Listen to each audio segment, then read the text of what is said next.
Well, hello, and thanks for watching another episode of ARFCOM News, your twice-weekly dose of the finest 2A propaganda. Fabrique Nationale has rolled out a new hippie shooter for cops with a smart sight which prevents headshots. It's a compressed air blaster which fires squishy elastomer balls for pain compliance. Hits to the limb or torso with this type of projectile aren't likely to cause serious injury, but as all of you know, a hit to the brain bucket can kill. What the hell are you doing? The new Smart Protector has a camera and onboard image processing software so it can block the trigger if the device is aimed at a human head. I wonder though, how good is it at identifying human heads? Like for instance, if I'm wearing a mask, would it still enable a shot to my dome because it can't see my face? What if the target is wearing a Che Guevara shirt? Would it prevent shots to the torso because it thinks it sees a face? Or instead of facial recognition, maybe it uses edge detection to identify a human silhouette and just declares the top part of the silhouette to be off limits. The battery will last up to 12 hours on standby or as little as 5 hours if it's being used a lot. That's plenty of time for a one-off incident, but maybe not ideal for a long shift at a protest. What do you folks think? Will this save lives? Can you think of other ways to defeat it? Will it be available for the rest of us proles? While you civilly debate that down there in the comments, please consider it would be literally impossible for us to produce quality 2A propaganda without sponsors, so let's pay some bills. Today's video is sponsored by Hydra. From the genius that created the Bushmaster firearm comes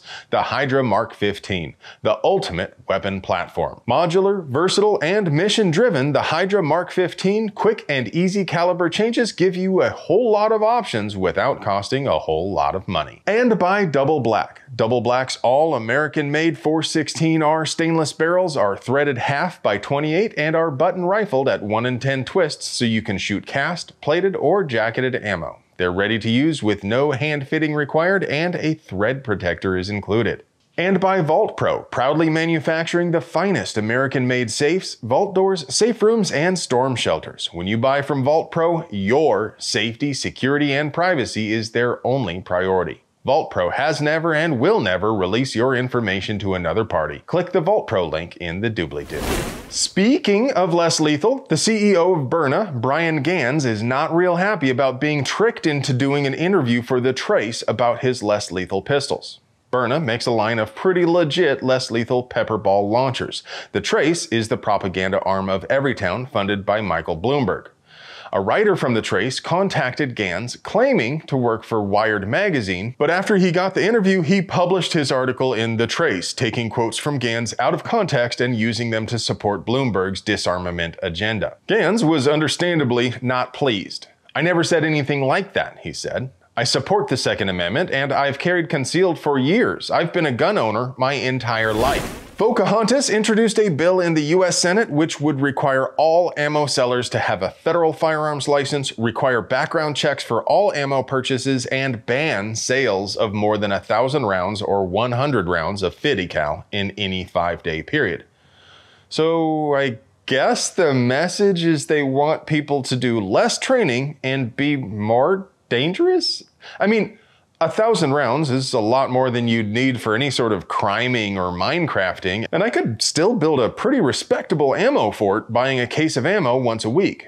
Of course, this bill isn't likely to get any traction, but it does give you an idea where the control freaks are going. All bullets should cost $5,000. They've been pushing for ammo control for some time now, feeling all smug in the idea that ammo isn't a gun, so somehow it isn't considered arms. At the same time, they've also been attacking our right to procure arms by going after manufacturers and retailers. Just as the right to free speech includes the right to hear speech, the right to bear arms includes the right to procure arms. But this candidate for New York State Assembly, Scott Buddo, really wants you to think he's a man, thinks he can literally shut down every single gun shop in the state. Buddo recently penned an article for The Hill in which he whined about how police state enthusiasts keep getting their asses handed to them in court and perennially failing to get anything substantive passed at the federal level. He went on to propose a law which bans businesses from selling guns and assured his readers this proposal is on firm legal footing. Because reasons. Honestly, not even reasons. I guess it's on firm legal footing because he really wants it to be. Say it and mean it. I believe in fairies. The feds are playing Stop Hitting Yourself in a suit challenging the NFA de facto ban on machine guns. Just a couple of days ago, they had the audacity to argue it's okay to prevent people from commonly owning machine guns because machine guns aren't in common use. I mean, I would definitely have several machine guns if the NFA and Hughes Amendment didn't make it impossible for anyone who isn't rich enough to own one. In other words, the state argues it can ban machine guns because machine guns are not in common use because the state banned machine guns. That's what I thought. I know. Machine guns are technically not banned, but since the registry is closed, they are rare and extremely expensive. For all intents and purposes, machine guns are banned if you're not rich. The government also argued the plaintiff doesn't have standing because filing a Form 1 application to manufacture a machine gun with the ATF is not sufficient evidence he actually intends to make a machine gun. Is raucous laughter and pointing accepted as a counter-argument in court? Because it should be. The Supremes granted a writ of certiorari to Garland versus Cargill, the case challenging the ATF's authority to rewrite U.S. code arbitrarily regarding bumpy boys. Lots of folks are speculating this case could take down the NFA, but Cargill is actually focused on whether the ATF has the authority to redefine what a machine gun is, not about whether Congress had the authority to enact a virtual ban in violation of the Second Amendment. But the outcome of this case certainly will influence forced reset triggers, pistol braces, and all sorts of other weird, arbitrary opinions the AFT has issued over the years. And now, for your moment of Zen.